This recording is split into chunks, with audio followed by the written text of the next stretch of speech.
boas-vindas a mais um episódio do Cara e Coragem Podcast. Eu sou a Fernanda Sack, criadora e fundadora desse canal.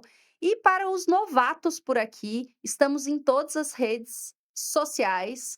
E já digo, assim como esse episódio, nós temos episódios para trás e muitos que ainda virão. Então se inscrevam no canal, coloquem seus comentários, sugestões e acompanhem. O Insta é muito mais fácil de eu aparecer, mas em todas as redes sempre tem um conteúdo bom, um conteúdo de verdade, com profissionais que, sem sombra de dúvida, estão muito gabaritados para falar sobre o tema.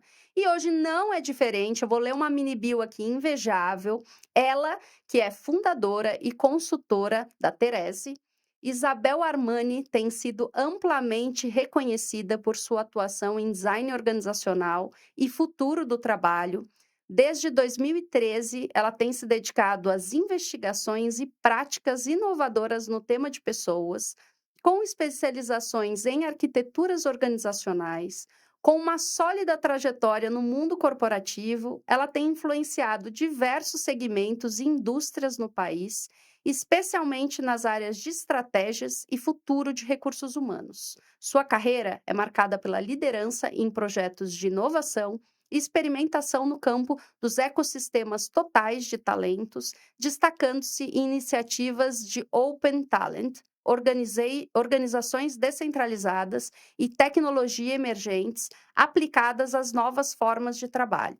Tem realizado, nos últimos anos, uma jornada em escala de alinhamento e troca sobre tendências emergentes, investigando os novos paradigmas do trabalho e fortalecendo a capacidade das organizações de se adaptarem e prosperarem rapidamente no futuro. E o que essa mini bio não conta é que é uma mulher extremamente generosa, que de uma forma, dentro das nossas conexões, eu contatei porque sei que ela faz um trabalho realmente muito profundo. Ela não só aceitou, como de uma forma encantadora está aqui para contar essa história. Muito obrigada, Isabel Armani, por hoje estar aqui com a gente. Super prazer, Fernanda. Eu que agradeço. Convite lindo, honrada. Ah, Muito eu que bacana tô. estar aqui com vocês. Tomara contribuir e gerar um valor para as pessoas que estão ouvindo a gente, né? Com certeza vai. E a gente já teve aqui um aquecimento prévio, mas eu digo que eu acabo, fora das câmeras, conhecendo as pessoas. Além do que o LinkedIn fala, além do que o crachá nos apresenta, todo esse aware que tem aqui que nos acompanha, eu queria conhecer quem que é a Isabel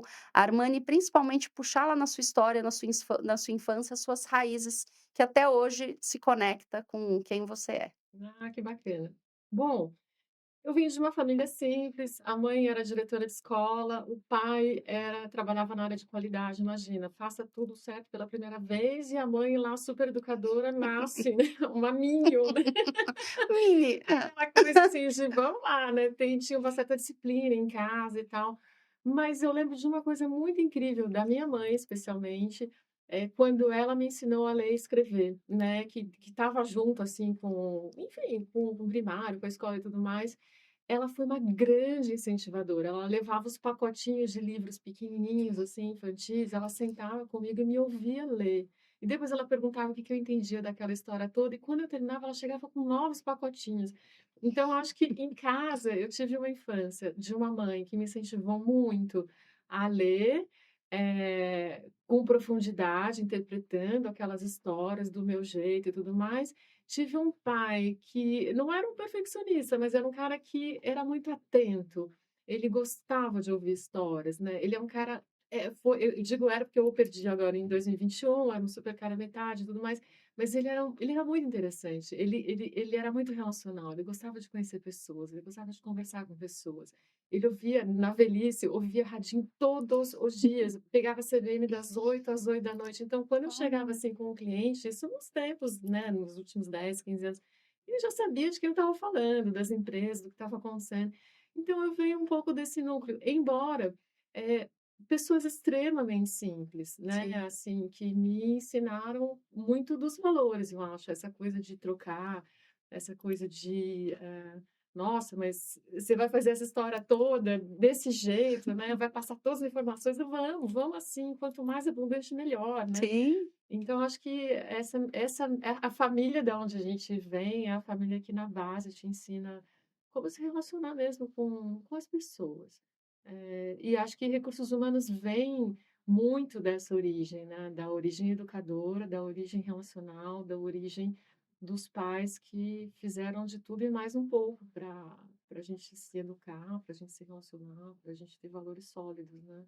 E muita ética, que eu acho que hoje em dia, na nossa área, com toda a tecnologia que está chegando, com tudo que a gente faz com algoritmos, com IA, essa história toda, vem lá de trás, Vem. né? É uma tecnologia do amor, vamos dizer assim, que traz para a gente elementos importantes para essas relações vingarem de uma maneira muito positiva, muito otimista. Acho que a Isabel que vem da infância é a Isabel que vem de um pai que não tinha céu escuro, podia estar chovendo canivete, que tinha um tom que é Hum, viva esse dia, né?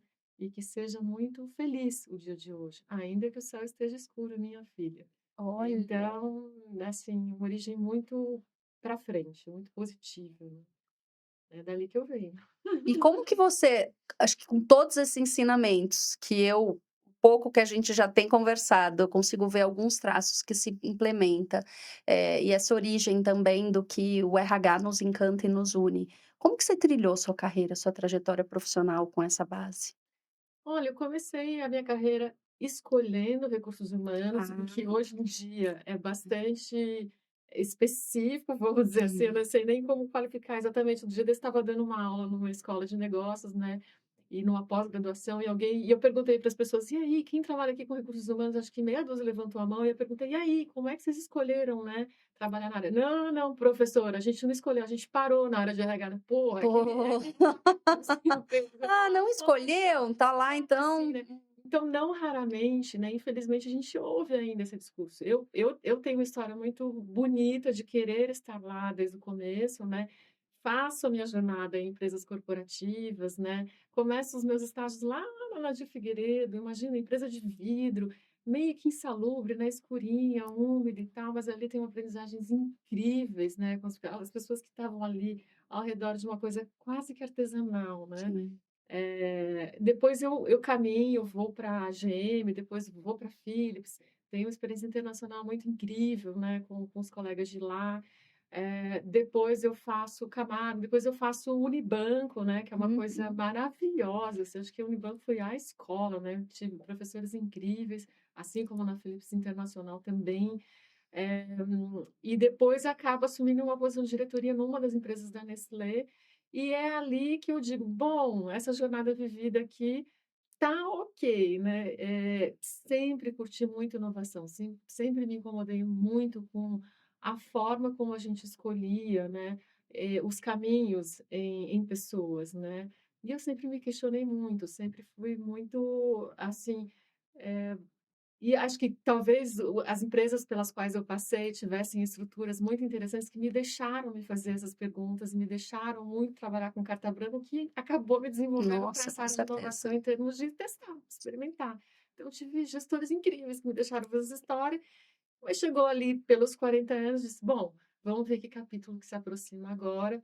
Coincidência ou não, fui convidada para fazer um trabalho, junto com líderes ali da Aon, né, que era seguros e tal, que tinha comprado uma consultoria de engajamento que era a Hewitt, e ali então começou a existir um M&A, né, um Uhum. processo de fusão, aquisição, e a empresa já estava ali, a consultoria estava na Inglaterra, e comecei a ser consultora, né, do zero, mudando os papéis, aprendendo com muita gente bacana por ali, do Brasil, de fora e por aí vai. E fui conhecendo clientes, que são clientes até hoje, mas teve um cliente que foi uma referência, que eu digo que é padrinho, madrinha, tudo, que é Renner.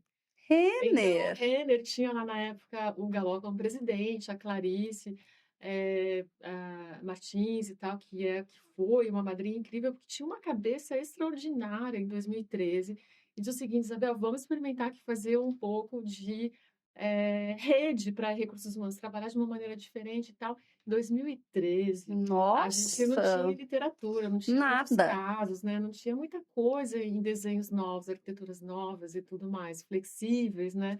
Mas a gente foi com a cara e coragem. A Clarice deu ali uma carta branca, vamos. Hum, Fizemos, como testamos. fizemos? Fizemos, fomos lá, Isabel, tinha Hã, alguns consultores, né, a Clarice, o time da Clarice que era incrível, muita hã. gente que está lá até hoje, né, a Renner que tem acho que um histórico, bastante ousado, embora austero, com tantas coisas, isso sim, está na cultura deles, mas inovador até, né? Às vezes uma empresa querida, uma empresa que tem como lema ali o encantamento, toda essa história, e eu me embalei nessa história, curti demais. E chegou uma hora que a gente testou, claro, muitas coisas funcionaram, sim. muitas coisas deram errado, a gente aprendeu, acertos, erros, isso, aquilo.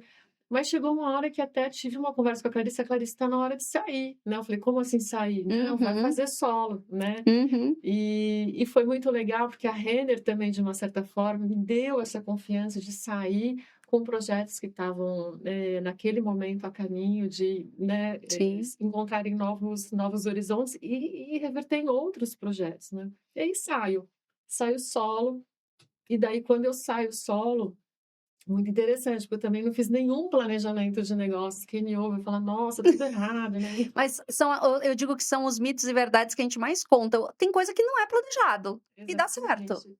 E a coisa acho que mais linda que aconteceu comigo, especialmente, foi que ao longo dos anos, os clientes me reconheceram naquilo que eu sou melhor, né. Então e aí veio o Votorantim, né, veio Vale, Serasa, Danone, nossa, tantas empresas incríveis, Roche, né, gente que acreditou um pouco nesse movimento solo, né, Sim, e clientes que, nesse histórico todo, foram muito corajosos, né, porque sim. ter a Isabel de uma até hoje é um pouco assim, né, ter a Isabel com eles é tomar um certo risco, é Uhum, tomar algumas experimentações como, vamos dizer, um movimento, de evolução, um movimento de ruptura, portanto, a maioria desses clientes testam comigo, e muitas vezes pela primeira vez, sim, muitos desses movimentos. Então acho que a carreira ela foi seguindo numa base de criação de vínculos de confiança muito interessantes, né, clientes que se tornaram amigos e tal, a gente viu tanta coisa bacana e tanta coisa errada e tanta coisa que me ajustou e tudo mais, que me tornou acho que uma profissional muito feliz com esse caminho que eu percorri. Faria tudo de novo, essa evolução, essa jornada aí que é se tornar consultor, não é exatamente uma coisa simples, né. sim, E também não tem tanto livro, né, até tem, né, sim. mas cada um acaba desenhando a sua própria história, né, nesse tabuleiro. E quando você pensa nessa transição, você trouxe algumas vezes o tema de inovação. E a gente sabe, né, e eu posso falar de causa, que muitas vezes no papel de recursos humanos essa não é um automático. A gente passar a ter um olhar inovador, muitas vezes revisitar os projetos. Para você, neste papel como consultora, quais são os grandes projetos hoje que você atua nas corporações e se o nome vem com inovação, ou você traz de uma forma e aí no decorrer do projeto você fala assim: "Olha aqui essa oportunidade de ter um processo mais inovador", como que é feito esse encantamento? Você sabe que uma das coisas que eu descobri, e também isso sempre combinou comigo, né, nas organizações que eu trabalhei, eu sempre gostei de entender as razões pelas quais a gente deveria mudar ou evoluir e tudo mais. O que significa dizer que para efeitos de recursos humanos eu sempre sou a chata, sabe assim: "Vamos ler, vamos estudar, vamos ver quem é referência, vamos ver quem está fazendo". Então tem uma coisa que é, sim, eu chego diretamente como inovação, mas eu parto de um pressuposto de que todo mundo precisa conversar muito sobre aquilo antes. Então, não raramente, é quase que default, assim, a gente passar 4 horas, 8 horas juntos, um time de RH, vamos aqui entender, o que é, o que não é, vamos alinhar, vamos fazer as perguntas com muita humildade, assim. Muitas vezes eu não vou saber, muitas vezes todo mundo aqui não vai saber, está tudo em Sim, casa, né, e que bacana. E dali, deste ponto em diante, a gente fala em começar a fazer projetos, né. Nessa conversa toda, os insights rolam, o que está acontecendo com aquela organização é, obviamente, muito diferente do que acontece com outra organização, embora o conteúdo possa ser semelhante muitas vezes.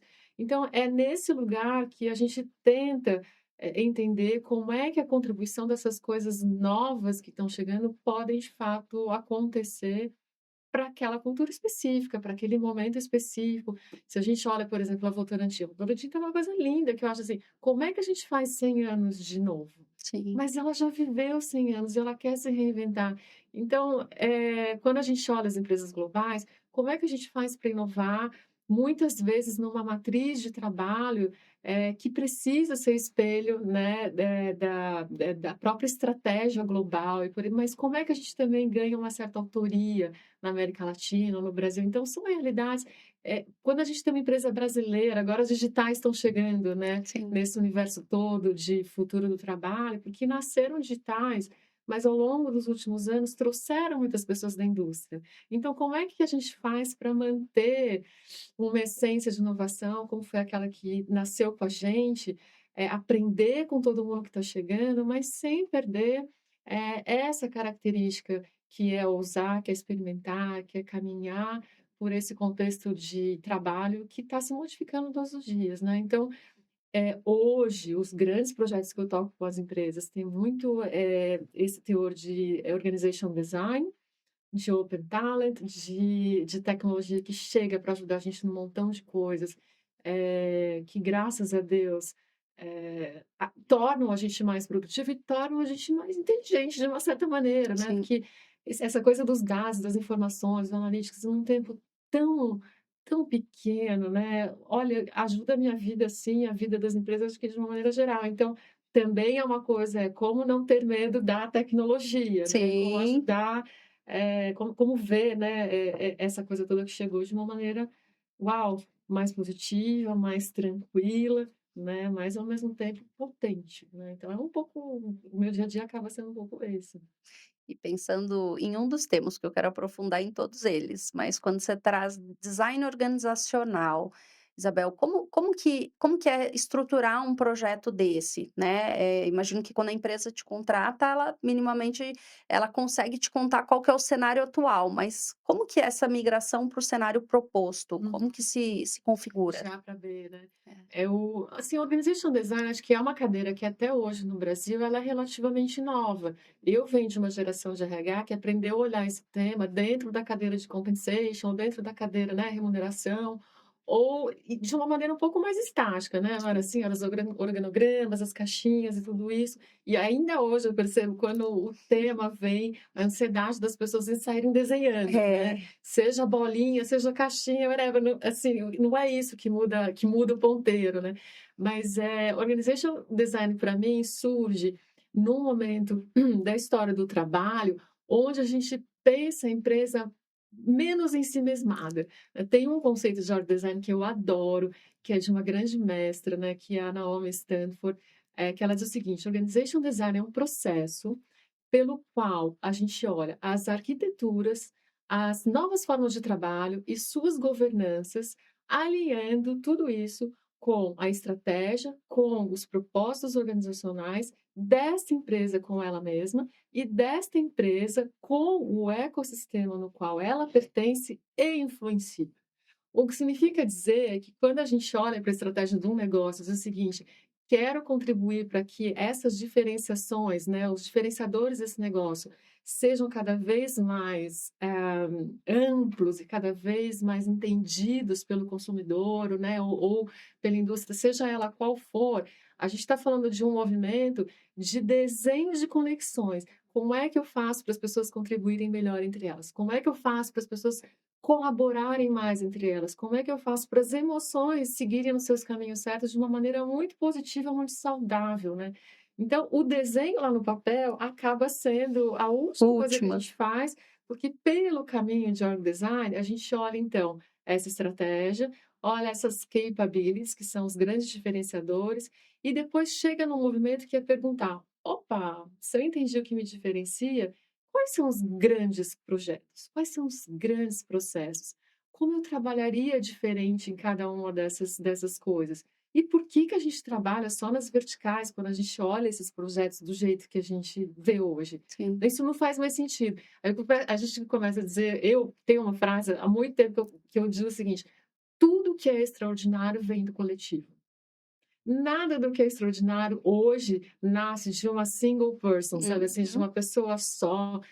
Ela pode até ter o talento, mas de fato ela vai brilhar nesse contexto se ela conseguir grudar, né, quase que física quântica, como dizem os orientais, né, se ela conseguir grudar em gente que tem uma diversidade, um complemento de pensamento, de ângulos, de visões, e que juntos fazem uma coisa absolutamente incrível, né. Eh, então o Org Design, ele passa por essas questões todas, mas aí vem a grande pergunta: "Tá bom, Isabel, então temos lá os grandes projetos, temos lá os grandes processos, como eu saio de A para B?". E daí a gente chega numa coisa incrível, que é o lugar que a gente se encontra hoje, que é o tal do skills based, Exato. que muda o mundo. O Uhum, que que é o skills based, né? É a gente dizer o seguinte: por que que a gente vai se organizar nesses projetos e nesses processos nas caixas, pelos títulos, pelas posições, pelos castelos, pelas verticais? E se, e aí vem um pouco de foresight, né? Vem um pouco de, uhum, e se, e esse é o design, né? E se a uhum. gente experimentasse se organizar aqui por um conjunto de conhecimentos que a gente vai entender que precisa para resolver aquele problema complexo, não é assim? Sim. E se a gente fizesse uma outra coisa, ao invés de trabalhar só com gente de dentro, a gente também trouxesse freelancers do mercado de fora? E se a gente modificasse a maneira como a gente olha, os resultados e tal, e começasse a olhar essa história também no ponto de vista de impacto, não só para a empresa, mas de impacto para aquela comunidade, no apoio à vulnerabilidade, tudo isso é org design. Até o momento em que sentadinho ali no chão, e às vezes é assim que a gente faz mesmo, com Uhum, os diretores, presidentes, não importa, a gente chega uma hora que está com um papel pardo, literalmente, não tem uhum. nada de tecnológico, que a gente junta todo esse raciocínio e começa a imaginar como que é o desenho dessas novas organizações, uma nova aglutinação de gente, né. Detalhe, essas pessoas vêm de tudo quanto é lugar das empresas. E aí que começa, então, a grande revolução do org design de hoje. É quando você imagina que aquele conhecimento que você precisa para resolver aquele problema complexo num formato, de projeto é completamente, multidisciplinar e transversal. E aí a tecnologia tem um papel, porque hoje a gente consegue encontrar essas pessoas num universo de 40.000 pessoas em 11 segundos, por conta da inteligência artificial. Sim. Então, eu acho que hoje, e do lado de dentro, a gente fala, né? Do lado de fora, a gente tem um universo de pessoas muito qualificadas que, por alguma razão ou outra, não querem fazer parte de uma única empresa, num Sim. formato mais clássico, né? CLT e tudo mais. E que lindo, né?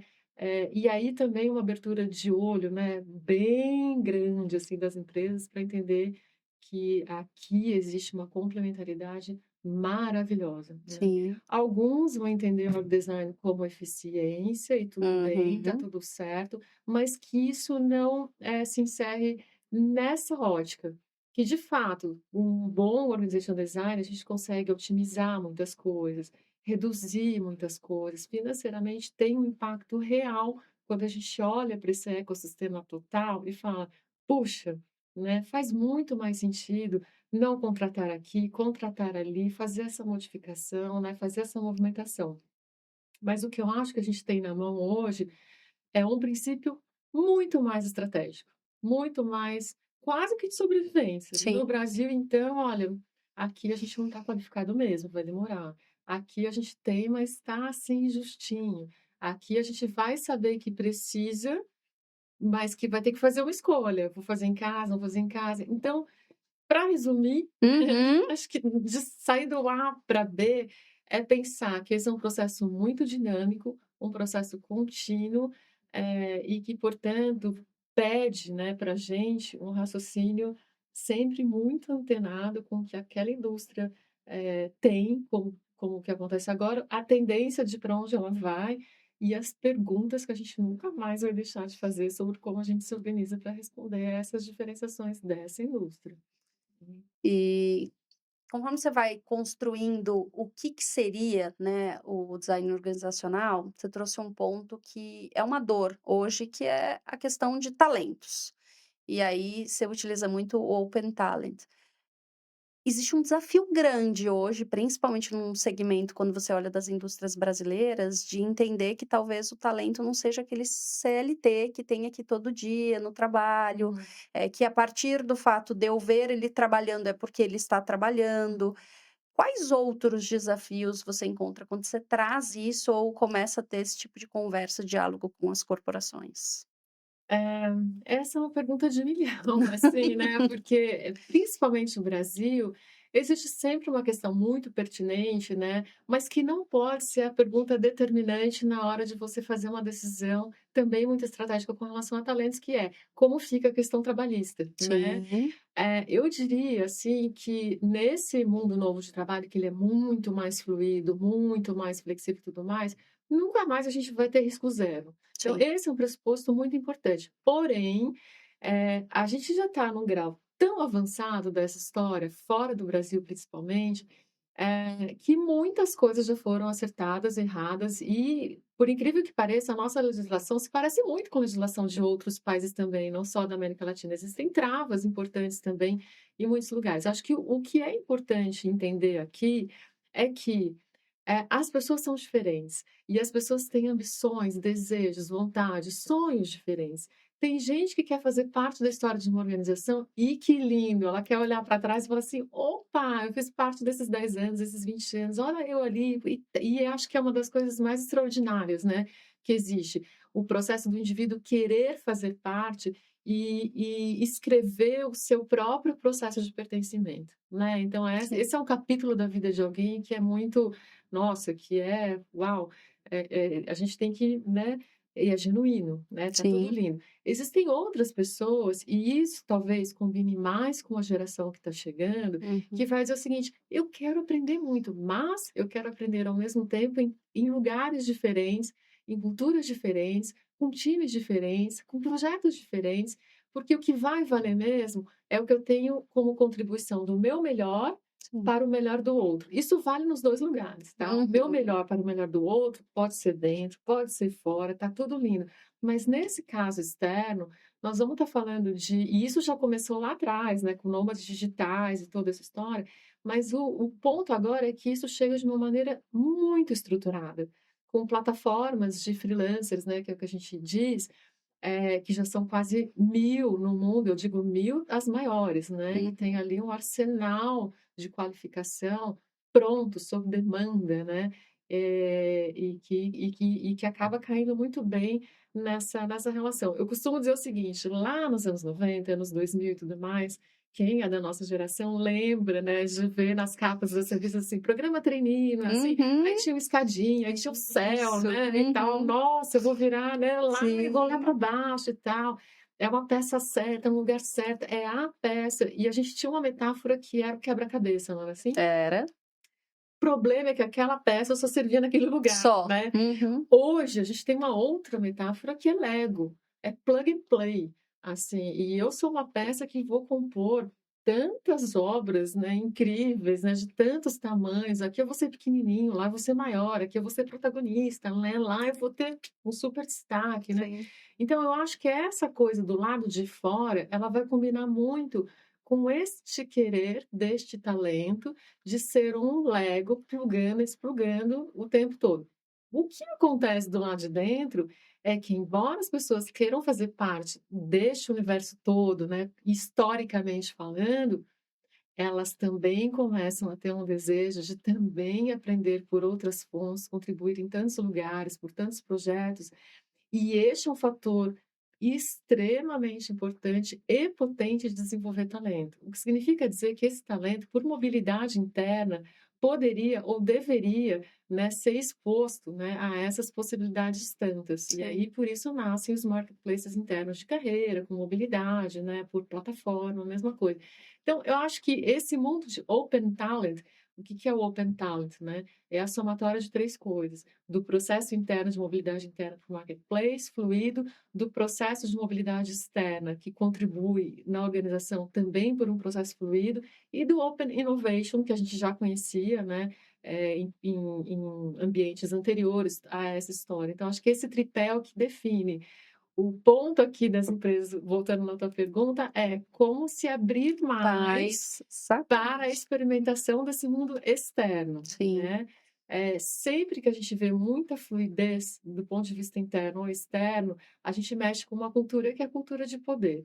O Uhum. poder fica mais pulverizado, né, onde está o meu queijo, onde está aquele meu cidadão ali que eu que trouxe, eu que desenvolvi, eu que formei, quem vai cuidar dele, essa história toda ultraterritorialista, que acaba prejudicando tanto esse processo de mobilidade interna quanto o externo, né. Quem é esse ser que está chegando, né, na nossa cultura, que vai olhar a nossa propriedade de conhecimento, o que que ele vai ter que assinar que está tudo certo, mas é possível, né.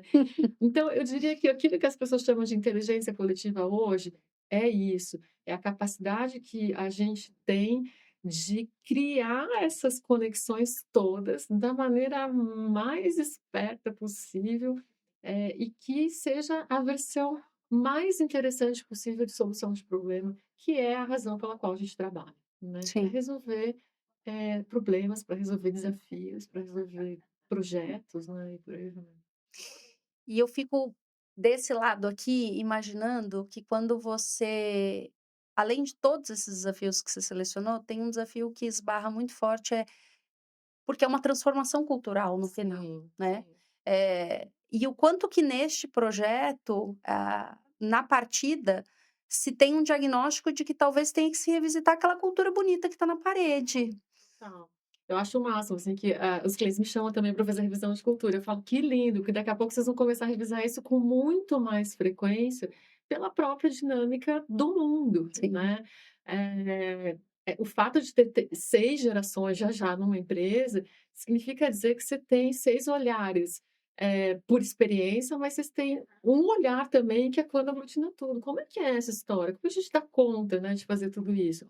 Mas eu diria o seguinte, que, eh, a cultura para esse novo ambiente de trabalho, nesse novo formato de trabalho, ela nasce com um pressuposto que é comum a todo mundo, que é a cultura da colaboração. Hoje a gente não vai ter nenhuma cultura boa, bacana e tudo mais, que não vai falar de conexão, que não vai falar de colaboração, que não vai falar, da experiência emocional dos indivíduos, que não vai falar do quanto é importante ter uma certa saúde mínima para poder fazer toda essa história acontecer.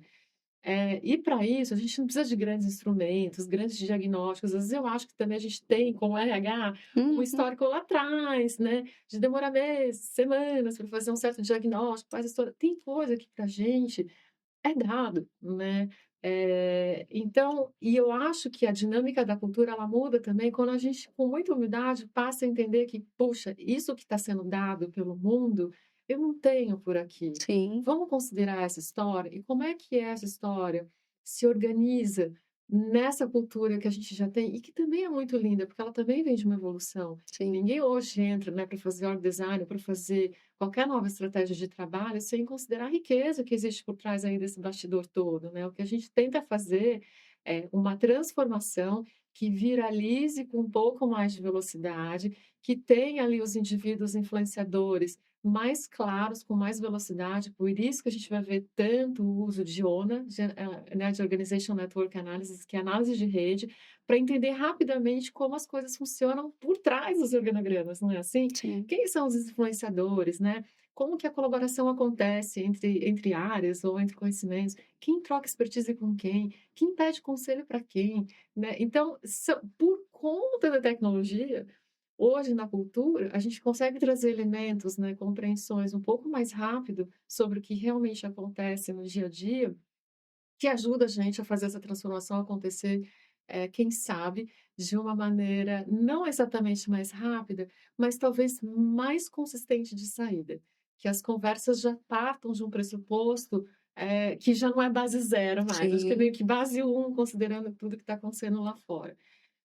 Agora acho que evolução de cultura é diálogo profundo a todo tempo, com todas as camadas juntas. É mais simplicidade no ar, sabe assim, Fernanda? Eu acho que, Sim. de novo, nós estamos numa fase, assim, de empresa que menos ferramenta, menos muito processo em pessoas, mais olho no olho de novo. Acho que a nova cultura, ela depende desse olhar sobre olhar sobre olhar de pessoas entre elas mesmas, né.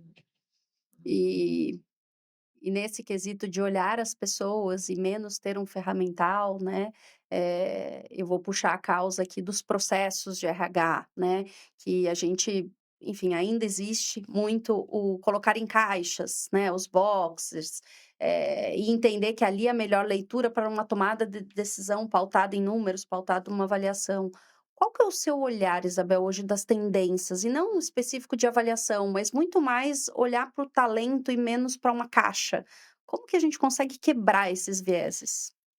Então, tem essa pergunta ela sempre aparece, né, quando eu estou nos RHs, é muito interessante, quando eu estou com os RHs, as típicas perguntas são assim: como é que a gente muda os comitês de avaliação de pessoas? Como é que a gente derruba Nine Box, né? Como é que a gente tira a avaliação de desempenho desse formato, né, tão mais burocrático? Como as pessoas começam a amar essas coisas todas e tudo mais, né? Então, de fato, aqui a gente tem um desafio. E esse desafio, ao meu ver, no que diz respeito a pessoas, é que no Brasil a gente está muito lento com relação a isso, Sim, né? Eu acho que aqui, como o cara e coragem, aqui a gente está falando um pouquinho de coragem aí é, na nossa receita aí de bolo, para evoluir algumas coisas, mas para romper com outras coisas. Enquanto a gente quiser uma cultura que é mais colaborativa, mais fluida, mais desenhada por conexões, mas usando práticas de pessoas que são individualizadas, que tendem a continuar colocando um certo favor à competitividade entre elas e tudo mais, a gente não vai caminhar, porque isso não tem coerência, né? Então, aqui do lado de pessoas, de fato, tem que ter um redesenho de processos a favor desse organismo todo, que agora é um só. Ele é vivo, ele é inclusivo, ele é blinded, né? O blinded, quando a gente fala, poxa, quando você tem um marketplace interno de talentos, você vai buscar o conhecimento, ele pode estar num lugar que você jamais imaginou. A sim. gente chama até muito isso de hidden employees, né? Os colaboradores que estão escondidos e que são verdadeiros diamantes e que não tem nada a ver com a posição deles. É simplesmente o que está escrito no título, nas caixas. É simplesmente porque a gente não sabe o que eles fazem quando eles acabam os trabalhos deles. As pessoas estão indo estudar, as pessoas estão indo conversar, as pessoas estão indo se formar em algoritmos, em programação. A gente que não sabe. Olha, Então, na perspectiva das caixas, número um, tem uma modificação imediata das práticas para que elas conversem mais com todos essas novas estratégias de colaboração. E número dois, um olhar absolutamente profundo sobre onde estão esses diamantes. Não existe mais essa história do 20, 70, 10, pelo amor de Deus, né? Que você tem ali 20 que são super potenciais, 10, assim, na ordem das coisas como a gente encontra hoje, é muito importante cada empresa perguntar o que é talento para ela. uhum, Na nossa versão aqui, talento é tudo aquilo que existe dentro, de um indivíduo que seja absolutamente relevante para a solução e contribuição, desse melhor para, de novo, o melhor daquele problema, daquela solução, daquele resultado, daquele desafio que se coloca à frente dele. Ele está pronto para ajudar, né. Na perspectiva dos líderes, né, vai ter sempre uma coisa assim, né: "Puxa, mas quem vai suceder N1? Quem vai suceder N2? Estamos em pânico, essa história é toda linda e tudo mais, mas não acredita". Calma, claro, tem uhum, toda a razão, né. sim, Quando a gente está falando, assim, da sucessão de presidente, de vice-presidente, de algumas funções hoje que a gente tem como sendo vamos dizer, as que impactam diretamente esses diferenciadores, esses capabilities, tem mesmo que ter, né. Então não é assim, a gente não sai do zero e vai para o 100, não é sobre isso.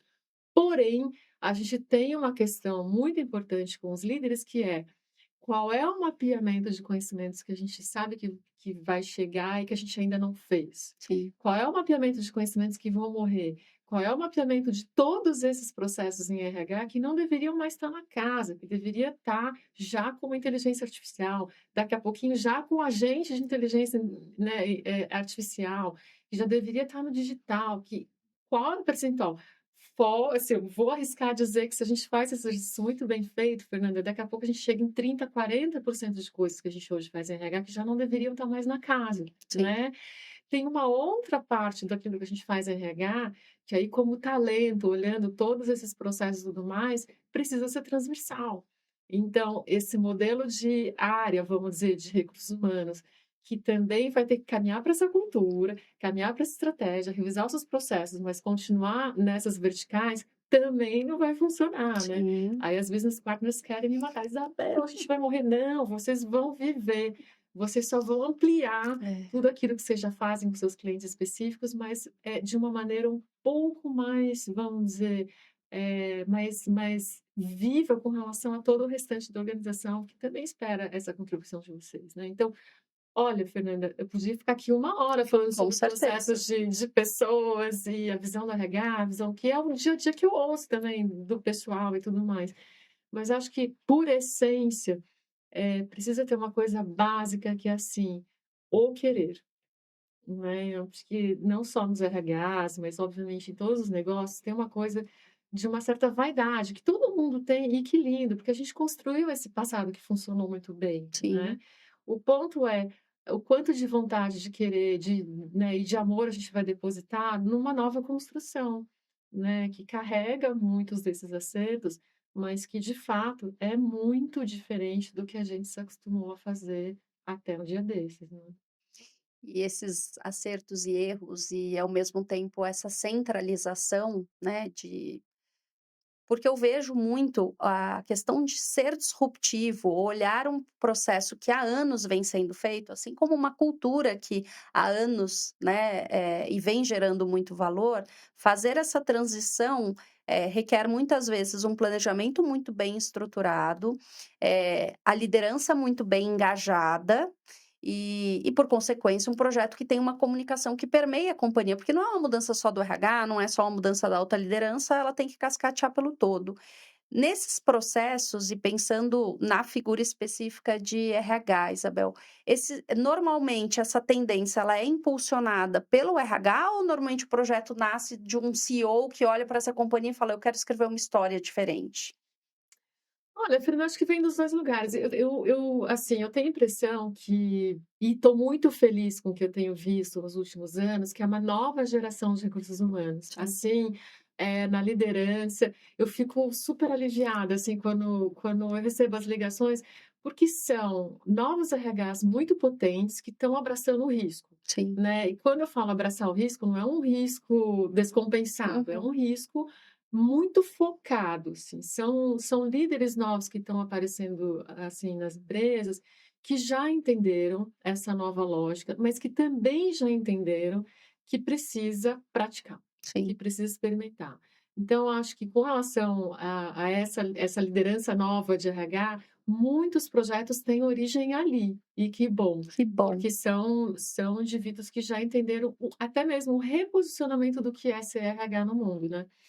No negócio, também a coisa acontece muito por ali, né. O que eu acho que é muito ruim, de quando a coisa nasce diretamente do negócio e chega aqui para mim: "Isabel, vem aqui e tal, Uhum. business", muitas vezes, infelizmente, o negócio já está muito mais à frente do RH. Muitas vezes o RH tem até dificuldade, porque perdeu o bonde, sabe Sim, assim? sim. O negócio foi e tal, e daí eu fico assim no meio do campo, né, para trazer esse RH, para a gente chegar ali junto, onde está esse cliente. Muitas vezes ele chega bem, muitas vezes ele chega equivocado também, porque Sim. ele não está exatamente tão conectado com todas as práticas de pessoas, né. Então aí tem uma coisa muito importante de juntar todas as camadas, né, e finalmente fazer e caminhar por um lugar só, né.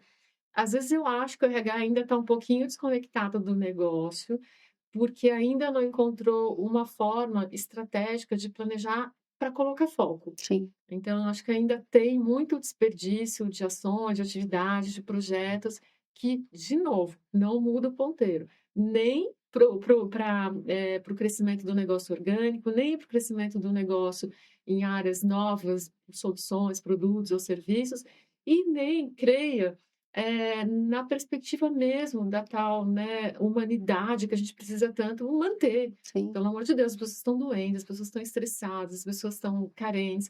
E coisas novas vão surgindo, né. Outro dia desse eu estava conversando com os colegas, né, um pouco indignada, assim, mas assim: "Poxa, todas as empresas até agora com relação a mulheres, né, estão dizendo o seguinte: temos que ter 28%, 25%. De Isabel, já chegamos em 30% de mulheres na liderança.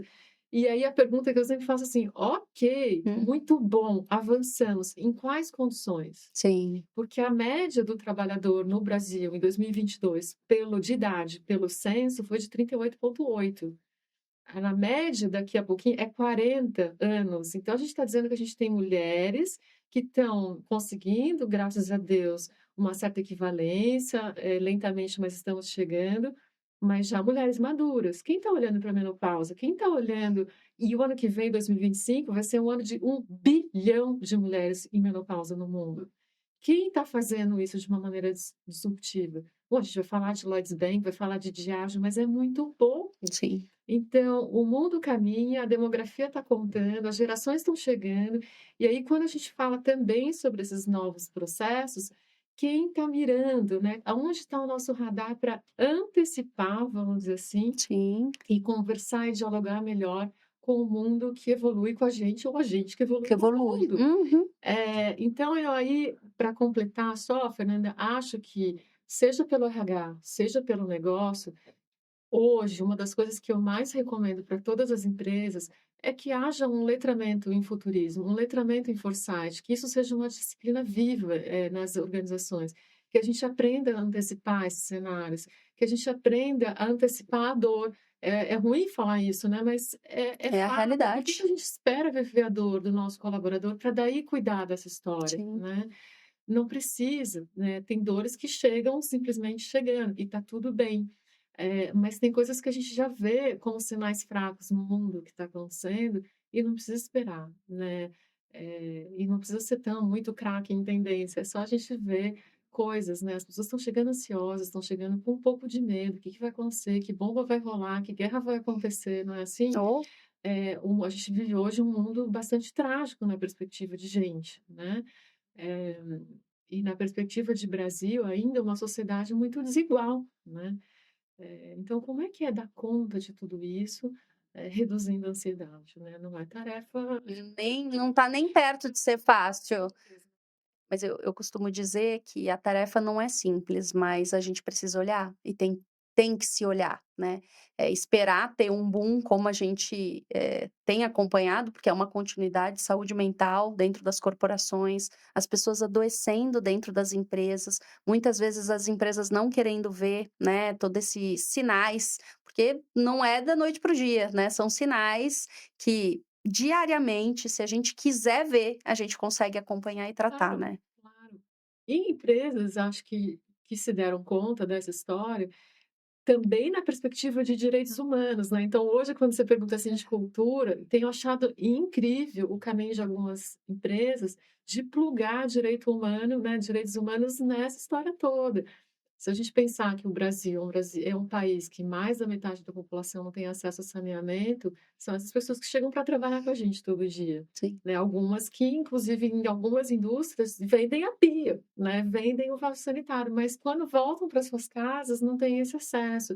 Então, a gente está falando de um país que está em processo de desenvolvimento, né? Que ainda tem uma estrada pela frente de trazer o mínimo de equidade, né? E aí, nessa nossa função toda de desenhar essas arquiteturas, um ponto extremamente importante que volta lá na Naomi Stanford, que é como é que você se relaciona e influencia o ecossistema ao qual você pertence. sim, Então, se você vai ter que contratar freelancer ali, por que não contratar alguém que você desenvolveu tecnicamente, que vem de uma favela, que vem de uma comunidade, e que você apostou, e que aí você está trazendo essa vulnerabilidade para dentro de casa, e que está lindo.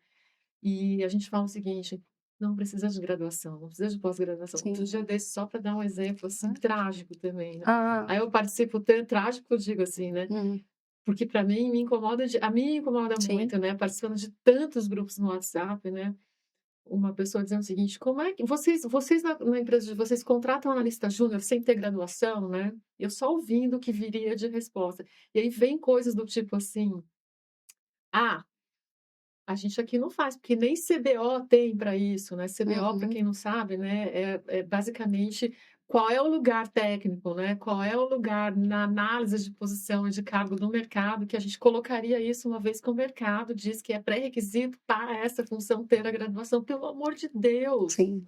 Que mundo é esse, né? Não, não é mais esse o mundo. Nós estamos falando de um mundo de jovens que hoje têm 20 anos, que daqui a pouco vão viver 110 e que ainda tem mãe e pai preocupado porque o indivíduo fez uma pausa de 2 anos para ir para um outro país voltar, ou porque escolheu aqui, escolheu lá, e aí esse indivíduo não tem parada. Pelo amor de Deus, a gente está falando de uma juventude e também de uma velhice que eu acho bárbaro, né? Os 60 anos, 70 anos que estão vivendo coisas novas, estudando tudo Novas. de novo, se Sim, reinventando, que também vão poder trabalhar até 90 anos.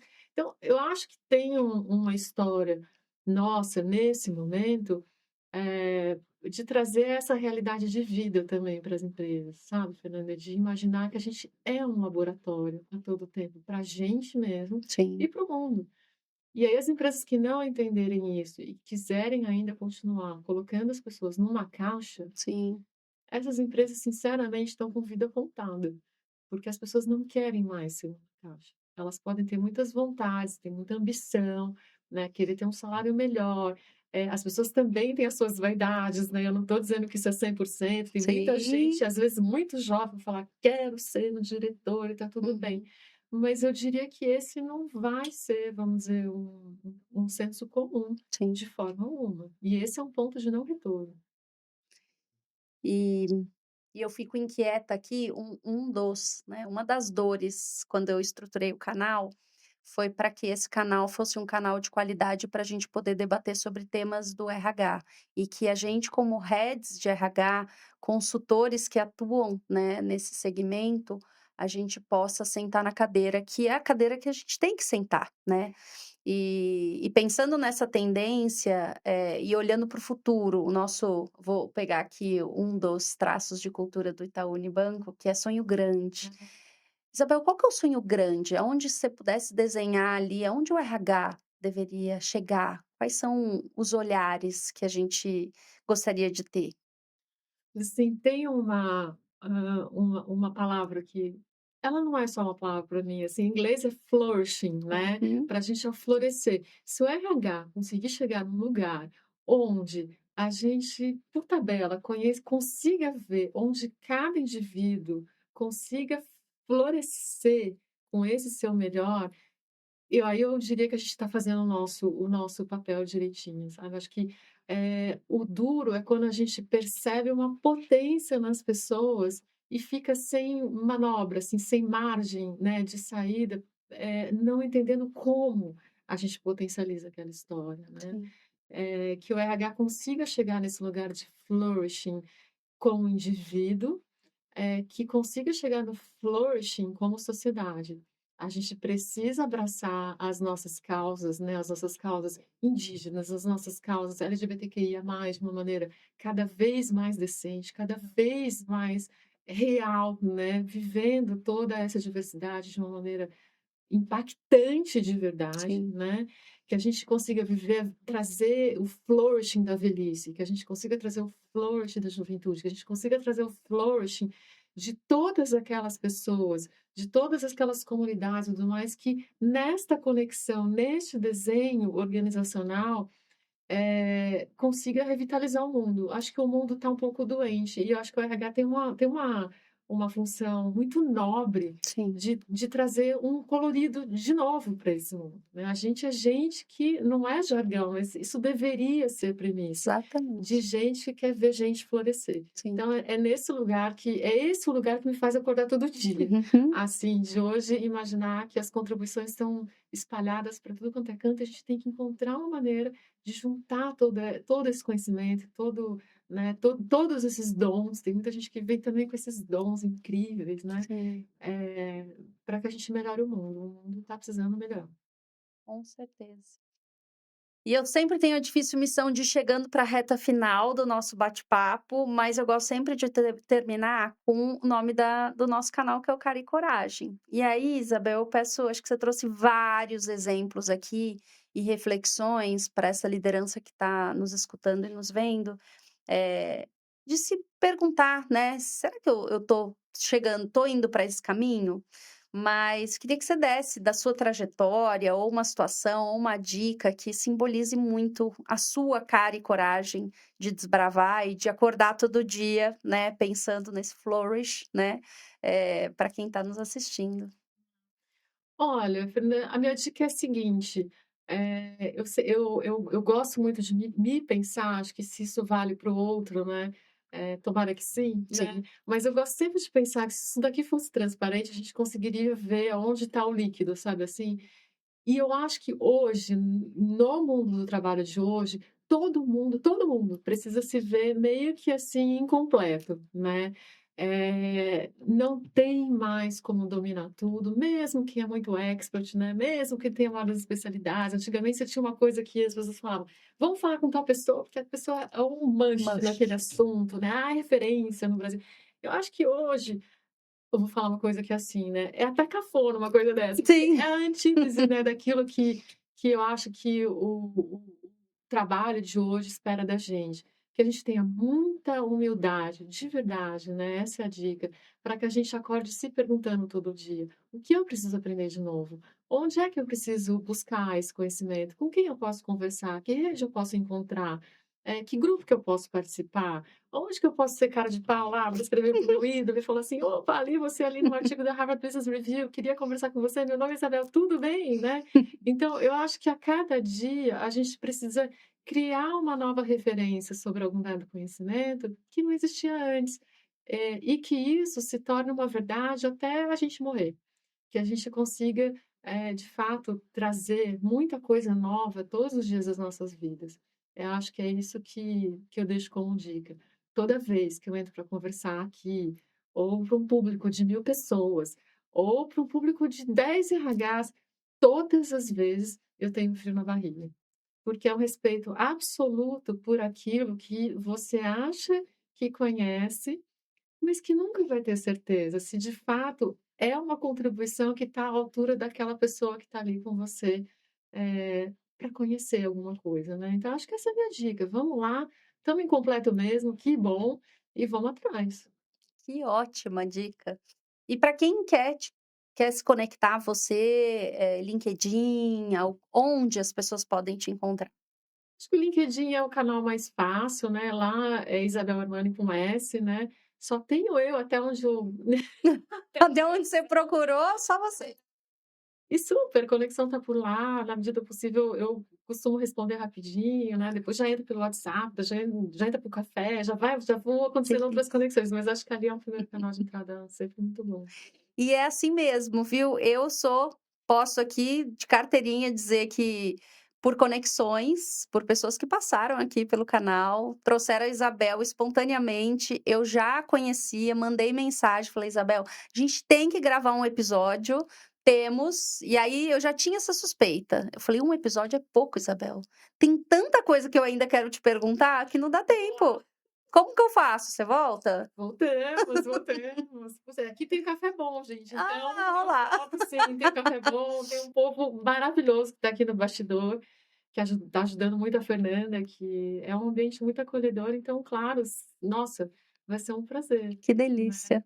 Te aprender agradeço. com vocês todos os dias também. Com certeza, eu te agradeço por estar Eu que aqui, agradeço, por foi muito bom. compartilhar, a vontade de ficar esmiuçando cada um desses projetos e ao longo da nossa conversa o olho brilhando, né, porque eu acho que é uma conexão, quando genuinamente a gente atua pelas pessoas, né, e não por nós, que é muito esse pilar, as coisas florescem, né, e eu me conecto muito. Todo dia é um dia novo, são pessoas novas, é um dia diferente para a gente aprender algo diferente, então não tem como, o Brilha, olho brilha, né, não tem brilhante, como. Então, brilhante. Super obrigada pelo convite, eu que foi um prazer. agradeço. Sim, que venham novas. Que venham novas, com certeza. Muito, muito obrigada. E para você que esteve até agora aqui com a gente, deixa seu comentário, compartilha. Esse conteúdo não serve só para você. Então, se de repente você quer mandar algum conselho, algum feedback, mas não sabe muito bem como, manda, né? Manda esse episódio para a rede de RH, para um líder, para quem quer que seja, e diga que esse episódio tem uma mensagem para essa pessoa, viu? E eu conto com vocês, o canal toda semana, todos os dias nós temos um conteúdo diferente e ele foi feito para você. Então, muito obrigada.